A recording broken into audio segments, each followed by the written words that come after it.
The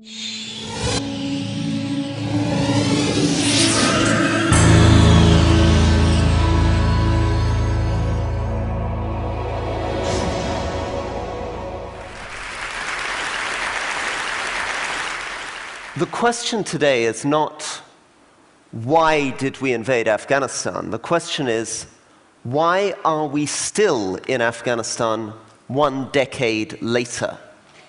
Why are we spending $135 billion? Why have we got 130,000 troops on the ground? Why were more people killed last month than in any preceding month of this conflict? How has this happened? The last 20 years has been the age of intervention. And Afghanistan is simply one act in a 5-act tragedy. We came out of the end of the Cold War in despair. We faced Rwanda, we faced Bosnia, and then we rediscovered our confidence. In the 3rd act, we went into Bosnia and Kosovo and we seemed to succeed. In the 4th act, with our hubris, our overconfidence developing, we invaded Iraq and Afghanistan. And in the 5th act, we plunged into a humiliating mess. So the question is, what are we doing? Why are we still stuck in Afghanistan? And the answer, of course, that we keep being given is as follows. We're told that we went into Afghanistan because of 9/11, and that we remain there because the Taliban poses an existential threat to global security. In the words of President Obama, if the Taliban take over again, they will invite back Al-Qaeda, who will try to kill as many of our people as they possibly can. The story that we're told is that there was a light footprint initially. In other words, that we ended up in a situation where we didn't have enough troops, we didn't have enough resources, that Afghans were frustrated. They felt there wasn't enough progress in economic development and security, and therefore the Taliban came back.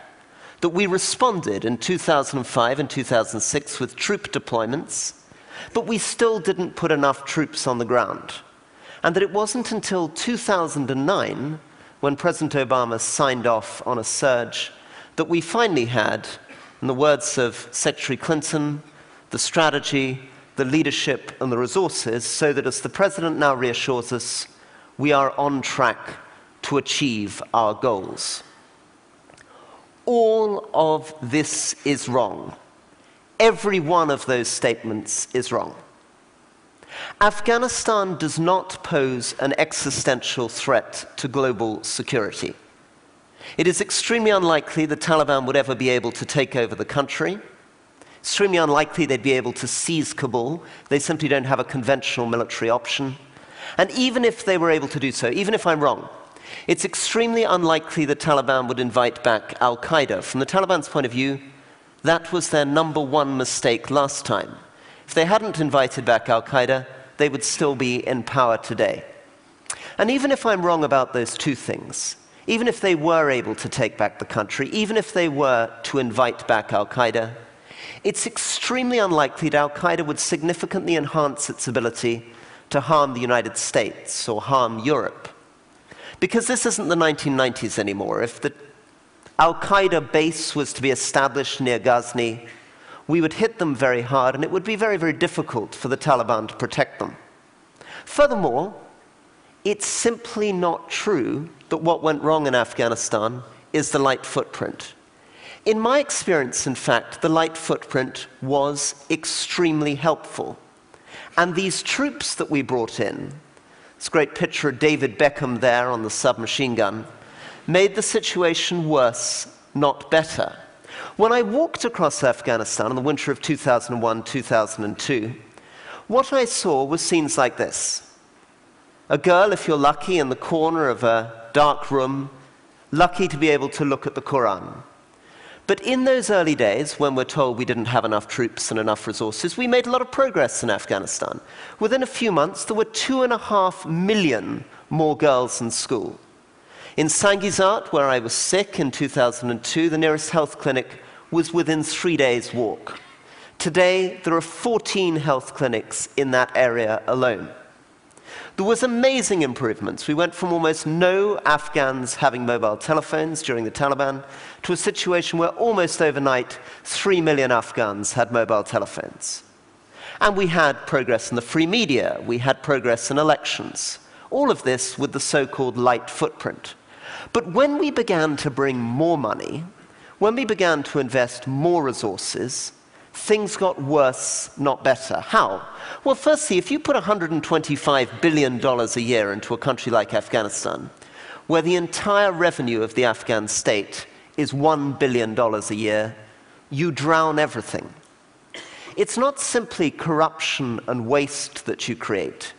You essentially replace the priorities of the Afghan government, the elected Afghan government, with the micromanaging tendencies of foreigners on short tours with their own priorities.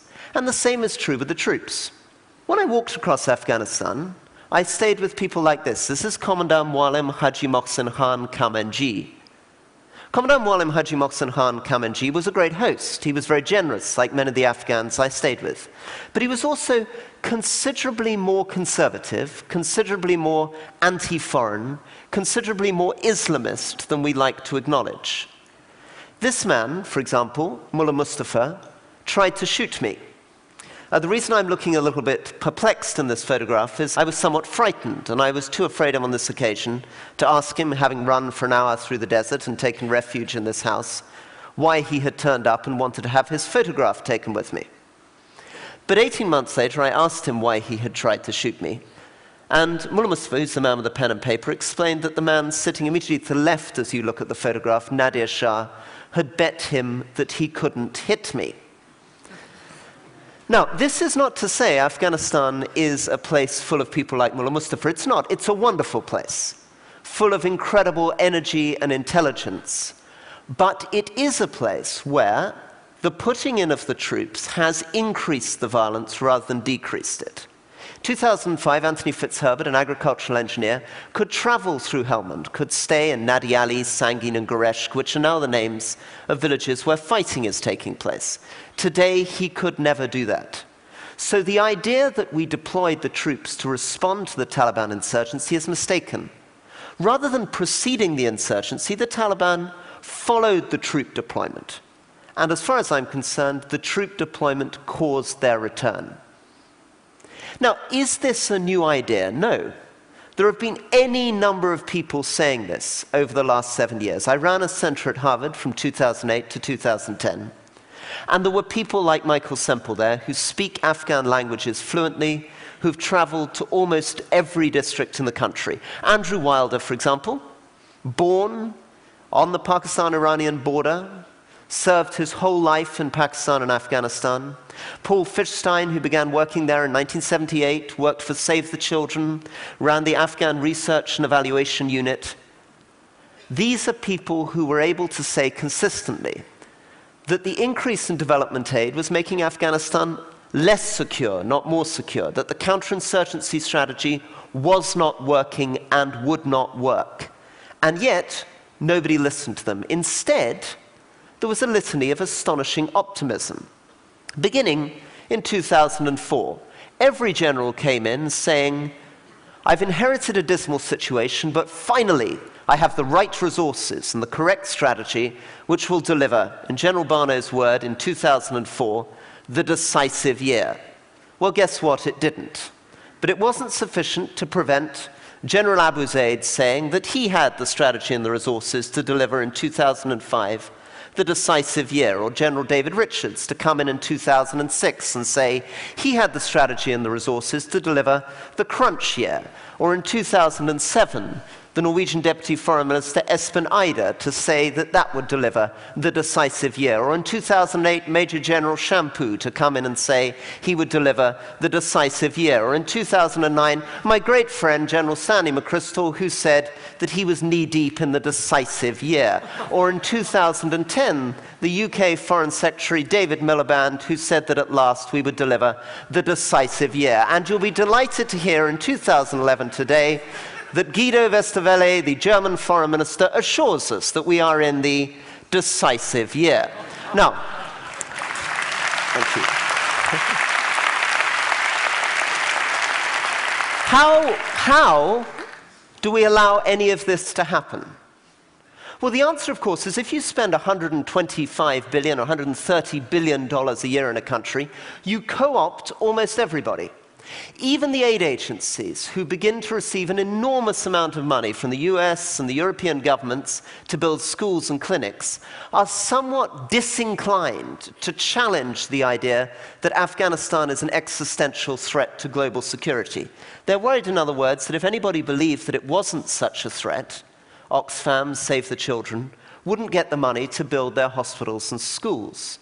It's also very difficult to confront a general with medals on his chest. It's very difficult for a politician because you're afraid that many lives have been lost in vain. You feel deep, deep guilt. You exaggerate your fears. And you're terrified about the humiliation of defeat.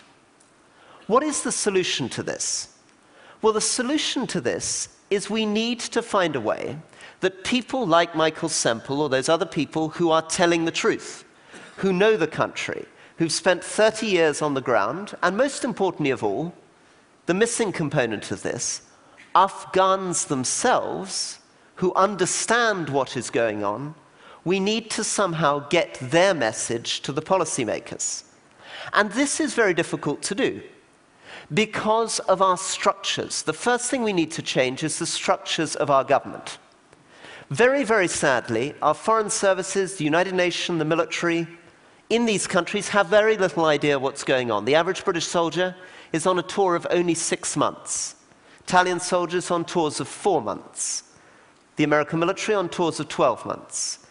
Diplomats are locked in embassy compounds. When they go out, they travel in these curious armored vehicles with these somewhat threatening security teams who recce 24 hours in advance, who say you can only stay on the ground for an hour. In the British embassy in Afghanistan in 2008, an embassy of 350 people, there were only 3 people who could speak Dari, the main language of Afghanistan, at a decent level, and there was not a single Pashto speaker.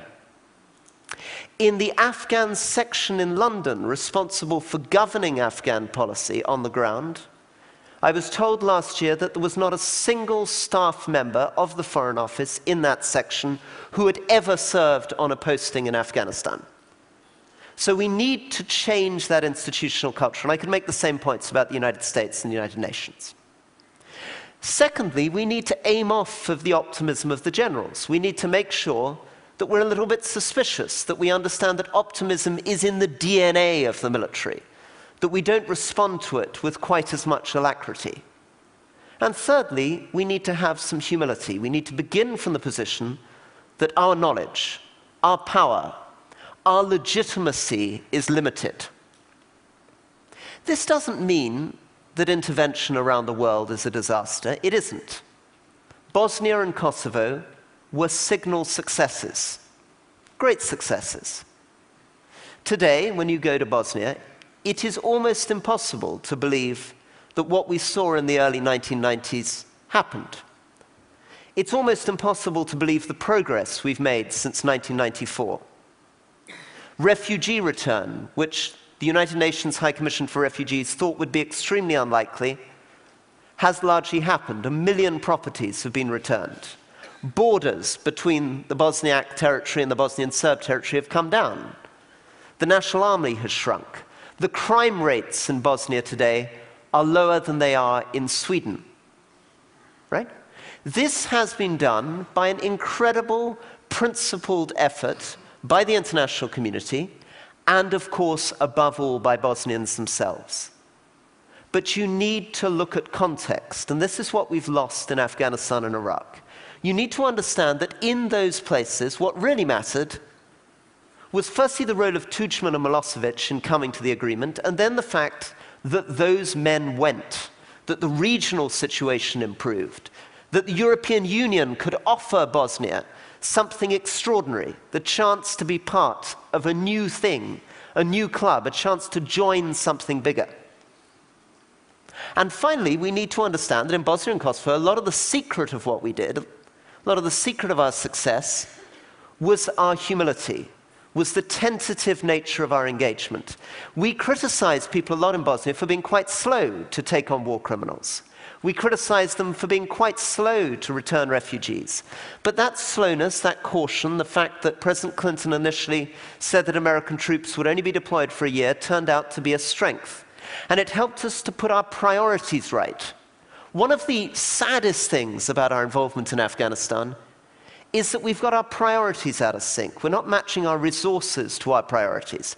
Because if what we're interested in is terrorism, Pakistan is far more important than Afghanistan. If what we're interested in is regional stability, Egypt is far more important.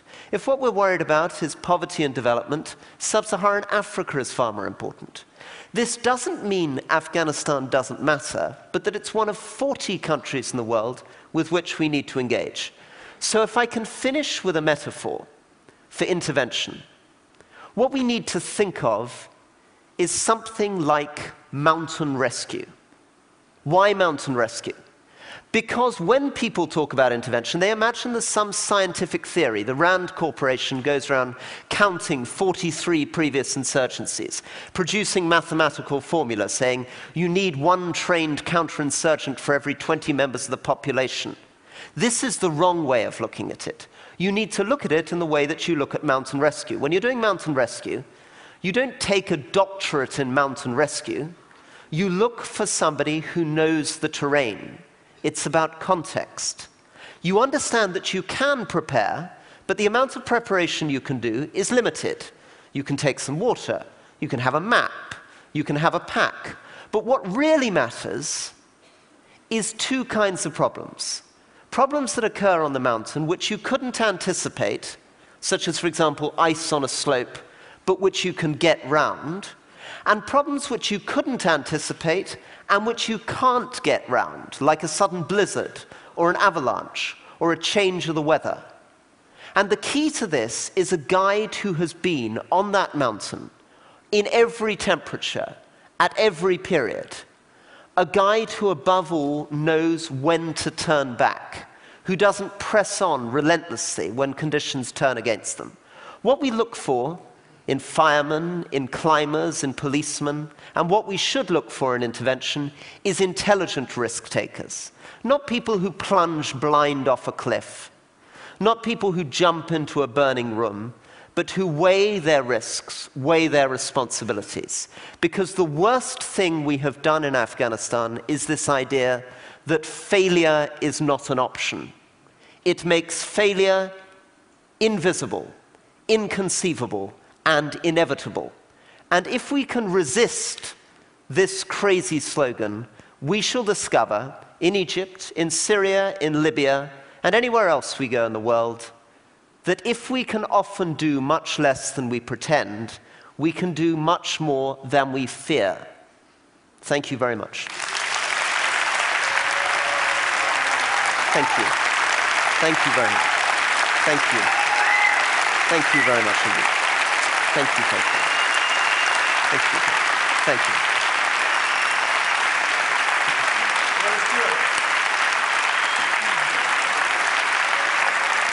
All right, thank you. Thank you, thank you. Thank you. Rory, you mentioned Libya at the end. Just briefly, what's your take on the current events there and the intervention? Okay, I think Libya poses the classic problem.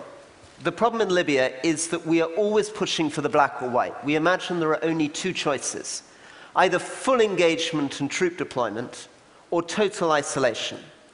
And we are always being tempted up to our neck. We put our toes in and we go in up to our neck. What we should have done in Libya is we should have stuck to the UN resolution. We should have limited ourselves very, very strictly to the protection of the civilian population in Benghazi. We could have done that. We set up a no-fly zone within 48 hours because Gaddafi had no planes within 48 hours. Instead of which, we've allowed ourselves to be tempted towards regime change. In doing so, we've destroyed our credibility with the Security Council, which means it's very difficult to get a resolution on Syria, and we're setting ourselves up again for failure. Once more, humility, limits, honesty, realistic expectations, and we could have achieved something to be proud of. you. Rory, thank you very much. Thanks for being at TED. Thank you. Thank you.